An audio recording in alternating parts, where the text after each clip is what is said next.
आप देख रहे हैं समाचार एजेंसी ऑफ इंडिया में साइन न्यूज। न्याय के देवता धर्मराज भगवान चित्रगुप्त महाराज जी की पौराणिक कथा को जानिए विस्तार से। भीष्म पितामह के द्वारा धर्मराज युधिष्ठिर को सुनाई न्याय के देवता धर्मराज भगवान चित्रगुप्त महाराज की कथा। आप देख, सुन और पढ़ रहे हैं समाचार एजेंसी ऑफ इंडिया की साइन न्यूज के धर्म प्रभाग में विभिन्न जानकारियों के संबंध में। भीष्म पितामह से एक बार युधिष्ठिर जी से बोले, हे पितामह, आपकी कृपा से मैंने धर्मशास्त्र सुने, परंतु यमद्वितीया का क्या पुण्य है, क्या फल है, यह मैं सुनना चाहता हूँ। आप कृपा करके मुझे विस्तार पूर्वक कहिए। भीष्म जी बोले, तुमने अच्छी बात पूछी, मैं उस उत्तम व्रत को विस्तार पूर्वक बताता हूँ। कार्तिक मास के उजले और चैत्र के अंधेरे की पक्ष जो द्वितीया होती है, वह यम द्वितीया कहलाती है।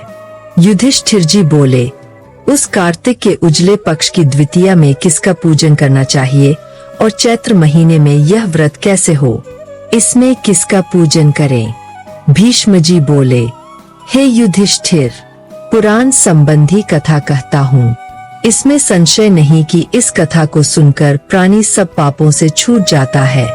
सतयुग में नारायण भगवान से, जिनकी नाभि में कमल है, उससे 4 मुंह वाले ब्रह्मा जी उत्पन्न हुए, जिनसे वेद वेत्ता भगवान ने चारों वेद कहे।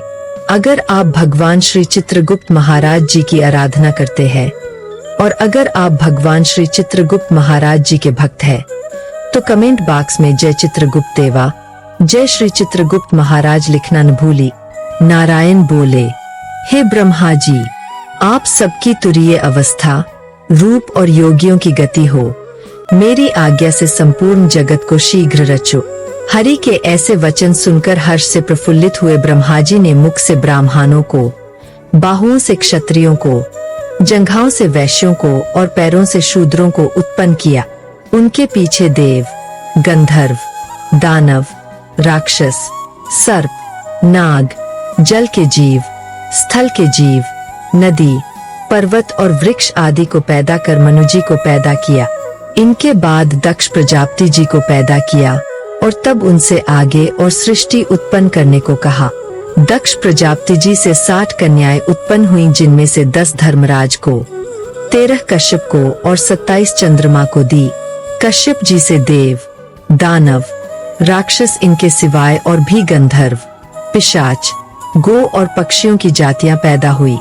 धर्मराज को धर्म प्रधान जानकर सबके पितामह ब्रह्मा जी ने उन्हें सब लोकों का अधिकार दिया और धर्मराज से कहा कि तुम आलस्य त्याग कर काम करो।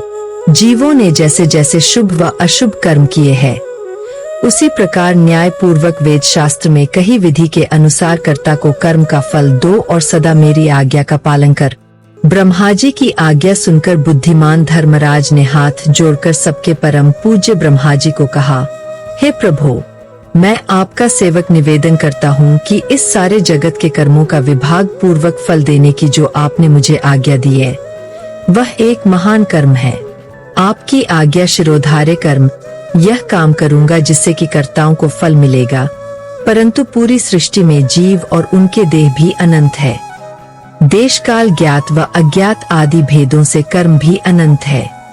उनमें कर्ता ने कितने किए, कितने भोगे, कितने शेष है और कैसा उनका भोग है, तथा इन कर्मों के भी मुख्य व गौण भेद से अनेक हो जाते हैं। एवं कर्ता ने कैसे किया, स्वयं किया या दूसरे की प्रेरणा से किया, आदि कर्म चक्र महाघन है। आठ मैं अकेला किस प्रकार इस भार को उठा सकूंगा, इसलिए मुझे कोई ऐसा सहायक दीजिए जो धार्मिक, न्यायी, बुद्धिमान, शीघ्रकारी, लेख कर्म में विज्ञ, चमत्कारी, तपस्वी, ब्रह्मनिष्ठ और वेद शास्त्र का ज्ञाता। धर्मराज के इस प्रकार प्रार्थना पूर्वक किए हुए कथन को विधाता सत्य जान मन में प्रसन्न हुए और यमराज का मनोरथ पूर्ण करने की चिंता करने लगे कि उक्त सब गुणों वाला ज्ञानी लेखक पुरुष होना चाहिए, उसके बिना धर्मराज का मनोरथ पूर्ण होगा।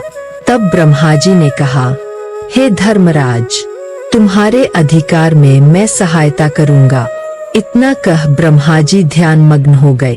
उसी अवस्था में उन्होंने 1000 वर्ष तक तपस्या की।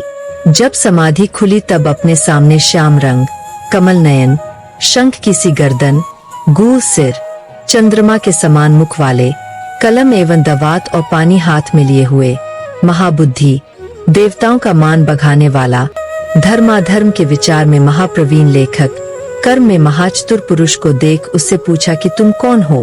तब उसने कहा, हे प्रभु, मैं माता पिता को तो नहीं जानता, किंतु आपके शरीर से प्रकट हुआ हूँ, इसलिए मेरा नामकरण कीजिए और कहिए कि मैं क्या करूँ।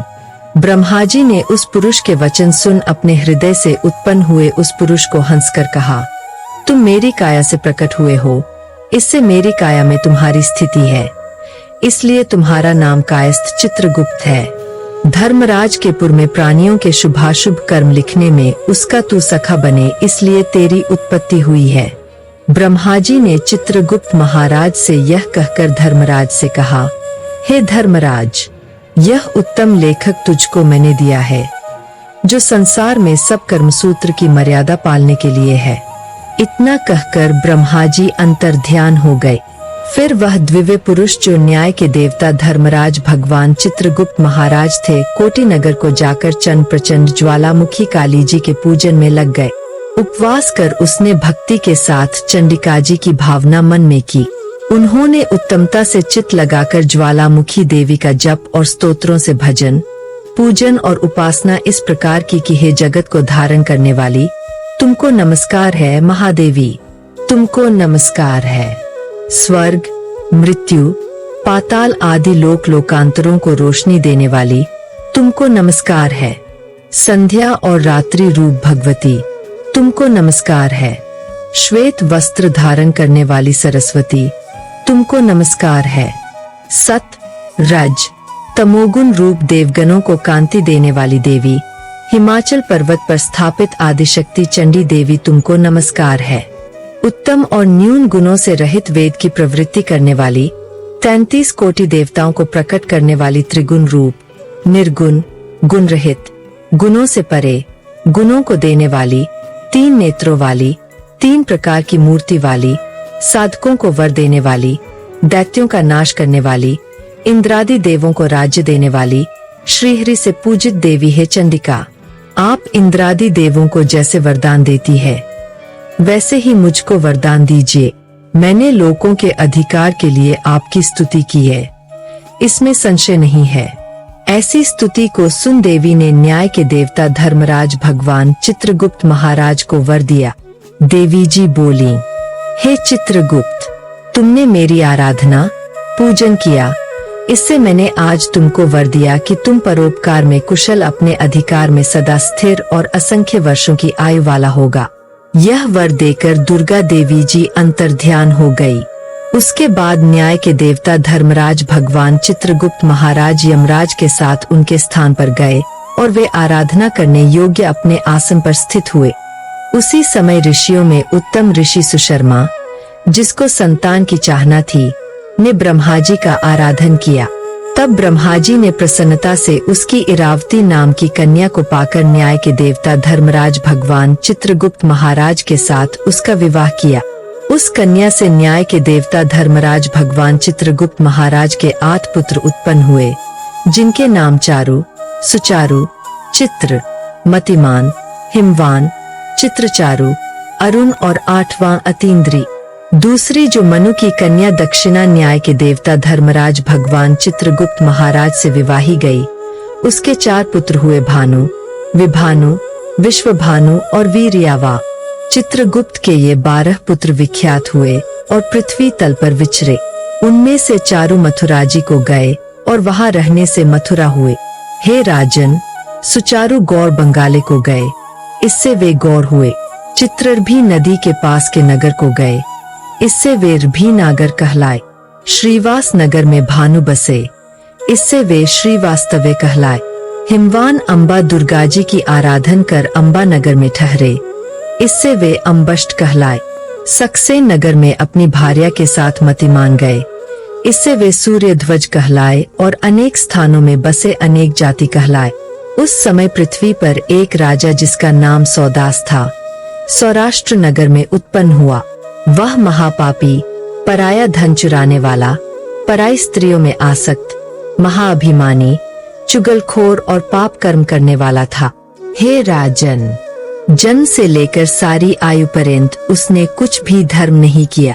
किसी समय वह राजा अपनी सेना लेकर उस वन में, जहाँ बहुत हिरण आदि जीव रहते थे, शिकार खेलने गया। वहाँ उसने निरंतर व्रत करते हुए एक ब्राह्मण को देखा।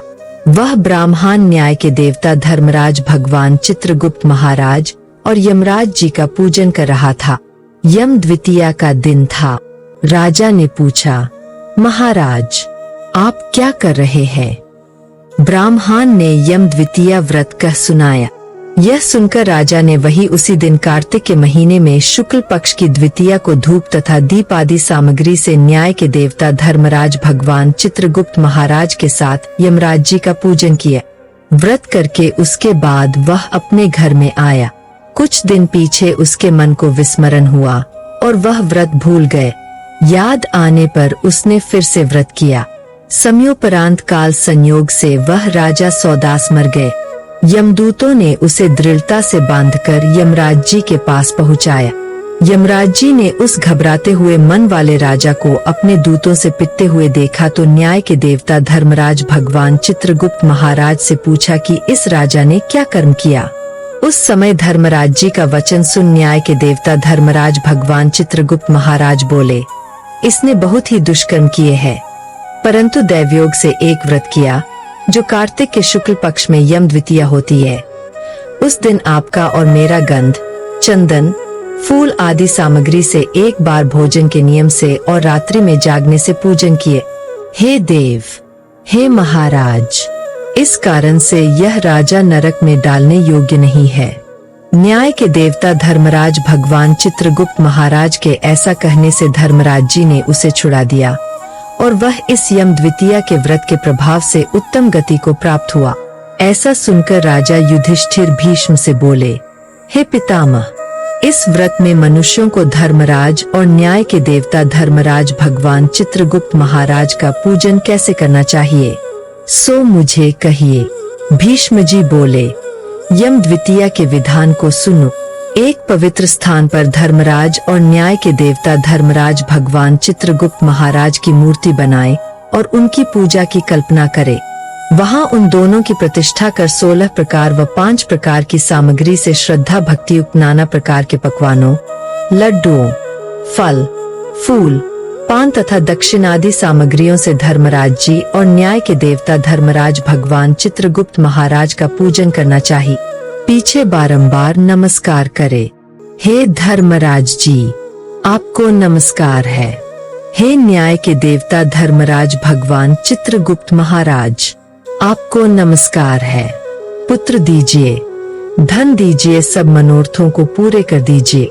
इस प्रकार न्याय के देवता धर्मराज भगवान चित्रगुप्त महाराज के साथ श्री धर्मराज जी का पूजन कर विधि से दवात और कलम की पूजा करे। चंदन, कपूर, अगर और नैवेद्य, पान, दक्षिण आदि सामग्रियों से पूजन करें और कथा सुने। बहन के घर भोजन कर उसके लिए धन आदि पदार्थ दे। इस प्रकार भक्ति के साथ यम द्वितीया का व्रत करने वाला पुत्रों से युक्त होता है और मनोवांछित फलों को पाता है। हरि ओम। अगर आप भगवान श्री चित्रगुप्त महाराज जी की आराधना करते हैं और अगर आप भगवान श्री चित्रगुप्त महाराज जी के भक्त हैं, तो कमेंट बॉक्स में जय चित्रगुप्त देवा, जय श्री चित्रगुप्त महाराज लिखना न भूली। यहाँ बताए गए उपाय, लाभ, सलाह और कथन आदि सिर्फ मान्यता और जानकारियों पर आधारित है। यहाँ यह बताना जरूरी है कि किसी भी मान्यता या जानकारी की समाचार एजेंसी ऑफ इंडिया के द्वारा पुष्टि नहीं की जाती है।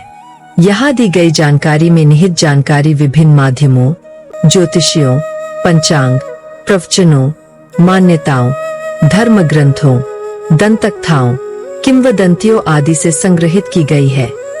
आपसे अनुरोध है कि इस वीडियो या आलेख को अंतिम सत्य अथवा दावा न माने एवं अपने विवेक का उपयोग करे। समाचार एजेंसी ऑफ इंडिया पूरी तरह से अंधविश्वास के खिलाफ है। किसी भी जानकारी या मान्यता को अमल में लाने से पहले संबंधित विशेषज्ञ से सलाह ले। अगर आपको समाचार एजेंसी ऑफ इंडिया में खबरें आदि पसंद आ रही हो तो आप इसे लाइक, शेयर व सब्सक्राइब अवश्य करें। हम नई जानकारी लेकर फिर हाजिर होंगे, तब तक के लिए इजाजत दीजिए। जय हिंद।